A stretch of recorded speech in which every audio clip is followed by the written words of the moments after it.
Uh, Hello, good morning, all of you. आपण आज BA भाग 1 भूगोल विभाग अंतर्गत प्राकृतिक भूगोल या शीर्षकाचा तास आपण सुरू करणार आहोत.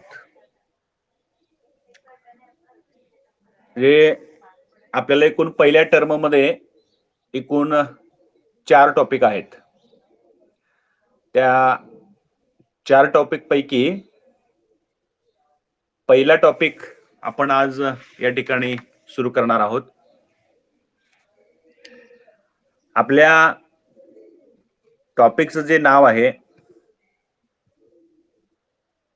ते म्हणजे फिजिकल जिओग्राफी किंवा त्याला प्राकृतिक भूगोल असं आपण म्हणतो. पेपर नंबर 1 आणि सेमिस्टर 1 मध्ये हा 4 टॉपिकचा विषय आपल्याला घ्यायचा आहे. या टॉपिकचे महत्वाचे मुद्दे अशा प्रकारचे आहेत. पहिला भाग जो आहे तो meaning and definition of physical geography. Second part of the topic, that is scope of physical geography. Third one is branches of physical geography, and fourth one is importance of physical geography. थोडक्यात प्राकृतिक भूगोलाचा परिचय, त्याचा अर्थ, त्याच्या व्याख्या, त्याचं महत्व काय आहे प्राकृतिक भूगोलाचं, आणि प्राकृतिक भूगोलाच्या शाखा कोणत्या आहेत, आणि प्राकृतिक भूगोलाचं महत्व काय आहे, अशा एकूण 4 मुद्द्यांच्या वरती या टॉपिक मध्ये आपल्याला सविस्तर चर्चा करायची आहे. सर्वसाधारणपणे भूगोलाकडे एक वेगळ्या दृष्टीनं आपण पाहतो. एक वेगळ्या अँगलनं त्याच्याकडे पाहतो. एक दुर्लक्षित अशा अँगलनं आपण ज्यावेळी त्याच्याकडे पाहतो त्यावेळी भूगोलातील जे तत्वज्ञान आहे ते आपल्या समोर येत नाही. आणि म्हणून भूगोल या विषयाकडे वैज्ञानिक पद्धतीनं पाहणं हे अत्यंत गरजेचं आहे. आणि त्या दृष्टीनं भूगोल विषयाच्या संदर्भामध्ये अनेक तत्ववेत्यांनी त्या भूगोलाकडे वैज्ञानिक दृष्टिकोन ठेवून पाहिलेला आहे. आणि मग त्याचं जे तत्वज्ञान आहे, त्याचं जे कॉन्ट्रीब्युशन आहे, त्याचं जे योगदान आहे, हे योगदान अतिशय महत्वपूर्ण असलेलं दिसून येतं. आज जगामध्ये लोकसंख्या वाढत चाललेली आहे. या वाढणाऱ्या लोकसंख्येला जे अन्नधान्याचा पुरवठा आहे तो अन्नधान्याचा पुरवठा या शेतीतून आणि मातीतून होत असतो. आणि शेतीचा आणि मातीचा अभ्यास या प्राकृतिक भूगोलामध्ये होतो. आणि म्हणून हा विषय अतिशय महत्वाचा असलेला आपल्याला पाहायला मिळतो. या तासाला आपण एक महत्वाचा पहिला मुद्दा आपण बघणार आहोत, आणि तो मुद्दा म्हणजे प्राकृतिक भूगोलाच्या व्याख्या. प्राकृतिक भूगोल कशाला म्हणायचं, किंवा त्याच्या अगोदर आपल्याला एक मुद्दा बघावा लागेल, जिओग्राफी हा शब्द कशापासून बनलेला आहे. तर लॅटिन भाषेतील हा शब्द असून जिओ प्लस ग्राफो या 2 विषयापासून बनलेला आहे. या 2 शब्दापासून बनलेला आहे. जिओ मीन्स अर्थ म्हणजे पृथ्वी, अँड ग्राफो मीन्स टू डिस्क्राईब. पृथ्वीचं वर्णन करणारं शास्त्र म्हणजे भूगोल, अशी एरॅटोस्थेनेसनं इसवी सन पूर्व 234 मध्ये भूगोलाची पहिली व्याख्या केली. आणि पृथ्वीचं वर्णन करणं म्हणजे भूगोल. काळाच्या ओघामध्ये ह्या व्याख्या बदलत गेल्या. केवळ वर्णनाचा अभ्यास म्हणजे भूगोल नव्हे, तर वितरणाचा अभ्यास म्हणजे भूगोल. पृथ्वीवरती जे घटक आहेत त्या घटकांच्या वितरणाचा अभ्यास करणारं शास्त्र म्हणजे भूगोल, अशी काळाच्या ओघामध्ये व्याख्या निर्माण झाली. त्याच्यानंतर पुन्हा व्याख्येमध्ये बदल होत गेला. केवळ वितरणाचा अभ्यास म्हणजे भूगोल का, तर त्याच्यावरती आणखी प्रश्न निर्माण झाले. आणि केवळ वितरणाचा अभ्यास म्हणजे भूगोल नसून पृथ्वीच्या पृष्ठभागावरती जे काही घटक आहेत त्या घटकांचा वैज्ञानिक पद्धतीनं होणारा अभ्यास म्हणजे भूगोल होय, अशी अलीकडच्या काळामध्ये व्याख्या निर्माण झाली. त्याच्यानंतर रिचर्ड हार्टशून नावाचा एक तत्ववेत्ता होता.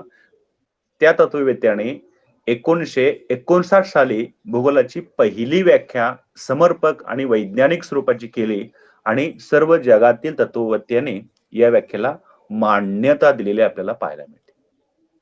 ते काय म्हणतात? प्राकृतिक भूगोल म्हणजे काय? ते सांगत असताना ते काय म्हणतात?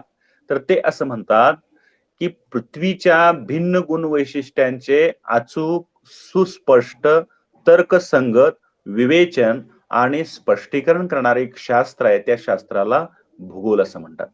इंग्लिशमध्ये ते असं म्हणतात, की geography is a concern of accurate, orderly, rational description and interpretation of various characteristics of the earth surface. आता या व्याख्येचा थोडासा आपण अर्थ बघूया. पृथ्वीच्या भिन्न गुण वैशिष्ट्यांचे अचूक सुस्पष्ट म्हणजे काय? पृथ्वीवरती भिन्न गुण वैशिष्ट्य आहेत. पर्वत, पठारे, मैदाने त्यांचा अचूक अभ्यास, सुस्पष्ट अभ्यास, तर्कसंगत विवेचन त्याचं करायचं आणि त्या प्रत्येक घटकांचं स्पष्टीकरण करायचं आणि असं तर्कसंगत वैज्ञानिक स्पष्टीकरण करणारं एक शास्त्र आहे. त्या शास्त्राला प्राकृतिक भूगोल किंवा भूगोल असं नाव ह्या रिचर्ड हार्टशूनं दिलेलं आहे. त्याच्यानंतर दुसरा जो तत्ववेत्ता आहे, तो दुसरा तत्ववेत्ता असं म्हणतो, की एन स्ट्रेलर नावाचा तत्ववेत्ता आहे. तो असं म्हणतो, की नैसर्गिक शास्त्रामधील हवामानशास्त्र, सागरशास्त्र, भूरूपशास्त्र, भूगर्भशास्त्र या शास्त्रांचा अभ्यास व त्यांचे विश्लेषण प्राकृतिक भूगोलामध्ये होते. अतिशय समर्पकपणे ही व्याख्या केलेली पाहायला मिळते. ते असं म्हणतात थोडक्यात, नैसर्गिक शास्त्रामधील हवामानशास्त्र आहे, की जे हवामानाचा अभ्यास करतं. सागरशास्त्र आहे, की जे समुद्राचा आणि महासागरांचा अभ्यास करतं. भूरूपशास्त्र आहे, म्हणजे भूपृष्ठावरील जे वेगवेगळे आकार घेतलेले आहेत, पर्वत, पठारे, मैदाने, व्ही आकाराचे दरी, यू आकाराची दरी, हे जे आकार आहेत, भू आकार, त्या आकारांचा अभ्यास करणारे शास्त्र भूरूपशास्त्र. अशा सर्व शास्त्रांचा अभ्यास आणि त्या शास्त्रांचं विश्लेषण या प्राकृतिक भूगोलामध्ये होतं, असं एन स्ट्रेलर यांचं स्पष्ट मत आहे. तिसरी व्याख्या अशी आहे, एम इट्स नावाचा तत्ववेत्ता आहे. ते असं म्हणतात, पृथ्वीवरील विविध वैशिष्ट्यांचा, भूरूपांचा व त्यांच्या क्षेत्रीय वितरणाचा अभ्यास करणारे शास्त्र म्हणजे प्राकृतिक भूगोल. ते काय म्हणतात? पृथ्वीवरील विविध वैशिष्ट्यांच्या, पृथ्वीवर जी वेगवेगळी वैशिष्ट्य आहेत, जी वेगवेगळी भूरूप आहेत, जे वेगवेगळे आकार आहेत, त्यांचा क्षेत्रानुसार, प्रदेशानुसार वितरणाचा अभ्यास करणारं शास्त्र म्हणजे प्राकृतिक भूगोल होय. म्हणजे प्रत्येक प्रदेशामध्ये वेगवेगळ्या प्रकारची भूरूप आहेत. जर कोकण किनारपट्टीमध्ये वेगळे आहेत, हिमाचल प्रदेशामध्ये वेगळे आहेत, पठारी प्रदेशावरती वैशिष्ट्ये वेगळे आहेत, मैदानी प्रदेशावरती वैशिष्ट्ये वेगळे आहेत. ह्या सबंध वैशिष्ट्यांचा वितरणाचा अभ्यास करणारं शास्त्र म्हणजे प्राकृतिक भूगोल होय, असंही या तत्ववेत्यानं, एम इट्स नावाच्या तत्ववेत्यानं म्हटलेलं आहे. त्याच्यानंतर वेबस्टर नावाचा तत्ववेत्ता आहे. त्यांनी भूगोलाची व्याख्या अशी केलेली आहे, भूपृष्ठ रचनेचा व त्यावरील जमीन, पाणी असेल, हवामानातील घटकांच्या मध्ये होणाऱ्या स्थित्यंतरांचा, बदलांचा अभ्यास करणारे शास्त्र म्हणजे प्राकृतिक भूगोल आहे. म्हणजे हे तत्ववेत्ते काय म्हणतात? भूपृष्ठ रचनेचा व त्यावरील जमीन, पाणी, हवामानातील घटकांचा, होणाऱ्या स्थितांतरांचा, बदलांचा अभ्यास, म्हणजे ऋतुमानानुसार हवामानामध्ये बदल होते, ऋतुमानानुसार सूर्यप्रकाशामध्ये बदल होतो, ऋतुमानानुसार या सूर्यप्रकाशामध्ये बदल होत राहतो. जी थंडी आहे ती ऋतुमानानुसार बदलत राहते. म्हणजे हवामानानुसार जी ही स्थित्यंतरे होतात, जे बदल होतात, त्या बदलांचा अभ्यास करणारं एक शास्त्र आहे. त्या शास्त्राला प्राकृतिक भूगोल असं वेबस्टर यांनी म्हटलेलं आहे. याच्यानंतर अनेक साध्या सोप्या काही व्याख्या आहेत. त्या व्याख्यांचा आपण परामर्श थोडासा घेऊया. 5वी व्याख्या आहे, प्राकृतिक किंवा नैसर्गिक घटकांचा अभ्यास करणारे शास्त्र म्हणजे प्राकृतिक भूगोल. आता प्राकृतिक म्हणजे काय? नैसर्गिक. नैसर्गिक म्हणजे काय? निसर्गानं निर्माण केलेले जे घटक आहेत, त्यांना नैसर्गिक घटक असे म्हणतात. जसं की ऊन, वारा, पाऊस असेल, झाडे असेल, माती असेल, दगड असेल, भूपृष्ठ असेल, पर्वत असतील, पठारे असतील, मैदाने असतील, हे माणसांना निर्माण करता येत नाही. आणि म्हणून हे सर्व जे घटक आहेत, हे निसर्गानं निर्माण केलेले आहेत. आणि म्हणून ह्या निसर्गानं निर्माण केलेल्या घटकांचा अभ्यास करणारं एक शास्त्र आहे. त्या शास्त्राला प्राकृतिक भूगोल असे आपण म्हणतो. त्याच्यानंतर पुढची एक व्याख्या आहे, ती म्हणजे खंड व महासागर आणि त्यावरील नैसर्गिक वैशिष्ट्यांचा अभ्यास करणारे शास्त्र म्हणजे प्राकृतिक भूगोल आहे. खंड म्हणजे काय? वेगवेगळे भूखंड, जसं आशिया खंड असेल, ऑस्ट्रेलिया खंड असेल, दक्षिण अमेरिका असेल, उत्तर अमेरिका असेल, युरोप खंड असेल. हे वेगवेगळे जी खंड आहेत, ह्या खंडांचा म्हणजे त्या खंडावर असलेल्या जमिनीचा अभ्यास करणारं आणि या खंडांच्या आसपास असणारा जो महासागर आहे, म्हटले अटलांटिक महासागर असेल, पॅसिफिक महासागर असेल, हिंदी महासागर असेल, अरबी समुद्र असेल, अशा सर्व समुद्रातील पाण्यामध्ये काय काय आहे, मग जलचर वनस्पती असतील, प्राणी असतील, त्या सर्वांचा अभ्यास करणारं एक शास्त्र आहे. त्या शास्त्राला प्राकृतिक भूगोल असं आपण म्हणतो. त्याच्यानंतर पुढची व्याख्या आहे, नैसर्गिक घटकांचे वितरण व त्याची उत्पत्ती यांचा अभ्यास करणारे शास्त्र म्हणजे प्राकृतिक भूगोल होय. नैसर्गिक घटकांच्या मध्ये जे वितरण झालेलं आहे, म्हणजे उदाहरणार्थ जंगलांचं वितरण कसं आहे, मातीचं वितरण कसं आहे, शेतीचं वितरण कसं आहे, पर्वतांचं वितरण कसं आहे, पठारांचं वितरण कसं आहे, मैदानांचं वितरण कसं आहे, समुद्रकिनाऱ्यांचं वितरण जगामध्ये कुठं कसं झालेलं आहे, त्यांचं वितरण कसं झालेलं आहे आणि त्याची उत्पत्ती म्हणजे त्याची निर्मिती कशी झालेली आहे, त्याचा अभ्यास करणारं शास्त्र म्हणजे प्राकृतिक भूगोल. आता उत्पत्तीच्या संदर्भामध्ये एक उदाहरण आपण घेतलं तर ते वावगं ठरणार नाही. आपला हिमालय जो पर्वत आहे, या हिमालय पर्वतावरती उत्तरेकडून आणि दक्षिणेकडून वाहतानाऱ्या नद्यांच्या मार्फत गाळ आणला गेला. तो गाळ तिथं साठवला गेला आणि मग उत्तरेकडून आणि दक्षिणेकडून त्याला दाब आणि ताण पडल्यामुळे मधला भाग उचलला गेला आणि उचलला गेलेला भाग म्हणजेच हिमालय पर्वत. म्हणजे पर्वताची उत्पत्ती या पद्धतीनं झालेली आहे. त्याला पण तेतीस नावाचा समुद्र होता आणि त्या समुद्रामध्ये नद्याने आणलेल्या गाळाच्या संचयनावरून त्या पर्वताची निर्मिती झालेली आहे आणि म्हणून तो घडीचा पर्वत म्हणून ओळखला जातो, गडवंची म्हणून देखील ओळखला जातो हिमालय पर्वत. आणि यंग माउंटेन म्हणजे तरुण पर्वत म्हणून देखील त्याला मान्यता मिळालेली आपल्याला पाहायला मिळते. त्याच्यानंतर पुढची व्याख्या आहे, भूपृष्ठ व जलाशय यांच्या निर्मितीस कारणीभूत असलेल्या घटकांचं अध्ययन करणं म्हणजे प्राकृतिक भूगोल. भूपृष्ठ म्हणजे जमीन कशी निर्माण झाली आणि जलाशय म्हणजे महासागर कसे निर्माण झाले, यांच्या निर्मितीस कारणीभूत असलेले जे घटक आहेत, म्हणजे वेगवेगळे फोर्सेस असतील, मुव्हमेंट असतील, या शक्ती असतील, त्या शक्तींचं पाठबळ किंवा शक्तींच्या मुळे हे घटक कसे निर्माण झाले, याचा अभ्यास करणारं शास्त्र म्हणजे प्राकृतिक भूगोल असंही म्हटले गेलेलं आहे. आणि शेवटची व्याख्या आहे, भौगोलिक घटकांचा अभ्यास करणारं शास्त्र म्हणजे प्राकृतिक भूगोल. भौगोलिक म्हणजे काय? त्याला दुसरा शब्द कोणता आहे?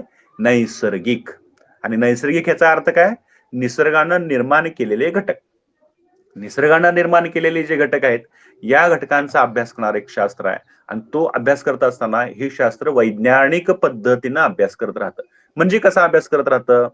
थोडक्यामध्ये पाऊस हा घटक आपण अभ्यासासाठी घेतला तर त्या पावसाला तीन प्रकारचे प्रश्न विचारायचे, का, कुठे आणि कसे. आता पाऊस हा मुद्दा घेतला, कोकण भाग घेतला आणि त्या कोकण भागाचं, प्रादेशिक भागाचं आणि पावसाचं काय संबंध आहे हे आपण बघण्याचा प्रयत्न केला तर आपण त्याला तीन प्रश्न विचारायचे. पाऊस कुठं पडतो? कोकणात पडतो.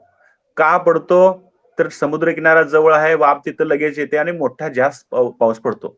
कसा पडतो तो? अगदी धबधब्यासारखा पडतो, म्हणजे मुसळधार स्वरूपाचा पडतो. म्हणजे ही तिन्ही प्रश्नाची जी उत्तर आहेत, ती उत्तरं वैज्ञानिक पद्धतीनं देता येत असतील तरच तो अभ्यास भूगोल विषयामध्ये मोडतो. म्हणजे भूगोल विषयामध्ये मनात काहीतरी काल्पनिक आलं आणि ते लिहिलं म्हणजे परिपूर्ण तो अभ्यास होत नाही. आणि म्हणून का, कुठे, कसे ह्या तीन प्रश्नाची उत्तर जर आपल्याला वैज्ञानिक पद्धतीनं मिळवता आली किंवा वैज्ञानिक पद्धतीनं देता आली तर तो अभ्यास या भूगोलामध्ये अंतर्भूत होतो किंवा मोडतो. अन्यथा इतर विषय काल्पनिकचा किंवा भावनेचा याच्यामध्ये अभ्यास केला जात नाही. आणि म्हणून भूगोलाला असं म्हटलं जातं, that is a scientific subject. Geography is the mother of all social subject. जी सामाजिक सर्व शास्त्रे आहेत, या सामाजिक सर्व शास्त्रांचा एक विषय आहे, एक जर्नी आहे, एक माता आहे आणि ती जर्नी म्हणजेच भूगोल आहे. कारण पहिल्यांदा पृथ्वी निर्माण झाली आणि पृथ्वी निर्माण झाल्यानंतर मग इतर घटक निर्माण झाले, समाज निर्माण झाल्याने इतर शास्त्र निर्माण झाले. त्यामुळे सर्वांचा उगम स्तोत्र जो आहे ती पृथ्वी आहे आणि म्हणून भूगोलाला पृथ्वी या अर्थानं आपण म्हणतो, भूमाता या अर्थानं देखील भूगोलाला आपण म्हणतो. थोडक्यामध्ये या अनेक 10 व्याख्यांचा जर आपण विचार करायला गेलो तर थोडक्यात आपल्याला असं म्हणता येईल की भूगोल म्हणजे प्राकृतिक या भूगोलामध्ये शिलावरण की जे दगडापासून तयार झालेलं आहे, जलावरण की जे पाण्यापासून तयार झालेलं आहे, वातावरण की जे हवेनुसार हवापासून तयार झालेलं आहे आणि जीवावरण, ह्या 3 आवरणापासून जिथं जीवावरण आहे, पृथ्वीवरच जीवावरण आहे, या जीवावरणाचा शास्त्रीय दृष्टीनं केला जाणारा अभ्यास म्हणजे प्राकृतिक भूगोल होय. म्हणजे थोडक्यात भूपृष्ठाचा अभ्यास आहे, पाण्याचा म्हणजे समुद्राचा अभ्यास आहे, वातावरणाचा म्हणजे हवामानाचा अभ्यास आहे आणि या सर्व घटकांच्यावरती, ज्या घटकांच्यावरती आधारित जीव तयार झालेले आहेत, ज्याचं आवरण जीवावरण आपण म्हणतो, त्याचा अभ्यास याच्यामध्ये होतो. आणि ह्या चारही घटकांचा अभ्यास वैज्ञानिक पद्धतीनं ज्या विषयामध्ये केला जातो त्या विषयाला प्राकृतिक भूगोल या अर्थानं आपण विचारतो. आपण अशा प्रकारची तिची व्याख्या करू शकतो. आणि म्हणून प्राकृतिक भूगोलाची व्याख्या बघत असताना ह्या सर्व व्याख्या खूप महत्वाच्या आहेत. त्याच्यात पहिली जी व्याख्या जी आहे रिचर्ड हार्टशोने 1949 साली केलेली, ती व्याख्या अतिशय महत्वाची आहे. या ज्या व्याख्या आहेत या व्याख्या तुम्हाला मी शेअर करीन, त्यावेळी ती तुम्ही पाठांतर करून ठेवा किंवा त्याचा थोडासा अभ्यास करणं, नोट्स वगैरे आपण देऊ वेळोवेळी. फक्त जास्तीत जास्त मुलं आणि मुली ह्या तासाला हजर राहणं हे खूप महत्वाचं असलेलं आपल्याला पाहायला मिळतं. आणि ती जी व्याख्या जी आहे ती व्याख्या खूप महत्वाची आहे आणि ती तुम्हाला मी इंग्लिशमध्ये देखील सांगितलेली आहे. Geography is a concern of accurate, orderly, rational description and interpretation of various characteristics of the earth surface. म्हणजे काय, पृथ्वीच्या भिन्न गुणवैशिष्ट्यांचे अचूक, सुस्पष्ट, तर्कसंगत विवेचन आणि स्पष्टीकरण करणारे एक शास्त्र आहे, एक विज्ञान आहे. त्या विज्ञानाला प्राकृतिक भूगोल असे म्हणतात. या शिकवलेल्या भागावरती काय तुमचे शंका असतील तर देखील तुम्ही ते विचारू शकताय.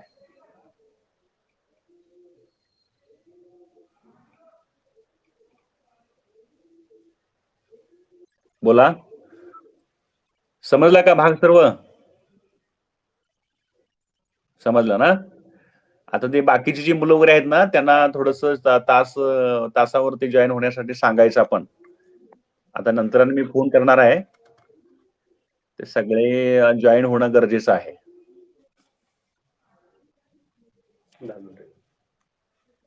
लक्षात आलं का? हा, सचिन, हा हा, गायकवाड आलं ना?